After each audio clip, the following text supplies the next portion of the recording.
हम लोग पिछले कई हफ्ते से बोल रहे हैं कि चुनाव आयोग सत्तारूढ़ दल भाजपा और एनडीए के सहयोगी दलों के साथ मिलकर बिहार के उन लोगों का नाम वोटर लिस्ट से काटने की कोशिश कर रहा है जिसको समाज में हम लोग वंचित, गरीब या प्रवासी जानते हैं।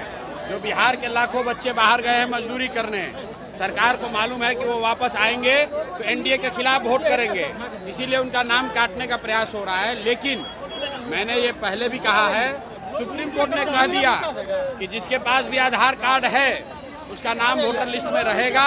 चुनाव आयोग को नागरिकता तय करने का कोई अधिकार नहीं है। और अंतिम बात, अगर 2-4 लोगों का नाम कट भी गया तो याद रखिए, अगर 100 में 95 आदमी का भी नाम वोटर लिस्ट में है तो वो 95 लोग ही भारतीय जनता पार्टी और नीतीश कुमार को हटाने के लिए काफी हैं। इनको कोई नहीं बचा सकता, इनको हटना ही है। आपकी बढ़ती लोग 50,000 वोट में जीत जाएंगे। 50,000 वोट में आप कौन 50,000 खत्म क्यों कर? आपकी बढ़ती लोकप्रियता को लेकर मुंगेर में आपके कार्यक्रम हो रहे, आपके सभा को परमिशन? अरे भैया, सभा को परमिशन की जरूरत नहीं है। लोगों को किस परमिशन की जरूरत है? ये हमारी लोकप्रियता नहीं है, ये लोगों की ताकत है। प्रशांत किशोर जामवंत हैं और जनता हनुमान है। अपनी ताकत भूल गई थी। आप देख रहे हैं कि जनसुराज आया तो 400 रुपया का पेंशन जो 20 बरिस से नहीं बढ़ रहा था वो बढ़ के 1100 हो गया। आशा दीदी लोग का मानदेय बढ़ गया, रसोईया का वेतन डबल हो गया और डोमिसाइल लागू करने जा रहे हैं। ये दिखाता है कि लोकतंत्र में अगर बढ़िया विकल्प होगा तो आप अंदाजा लगाइए बिहार के लोगों का कितना बड़ा फायदा होने वाला है।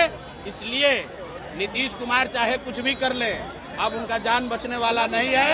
जनता बिल्कुल तैयार बैठी है नया विकल्प बनाने के लिए। डोमिसाइल नीति पर आपने कहा था कि 100% सीटों पर चाहिए। अरे भैया, 85% सीटों पर बिहार सरकार डोमिसाइल जो है वो सिर्फ TRE 4 के लिए बोला है, अभी सबके लिए नहीं बोले हैं।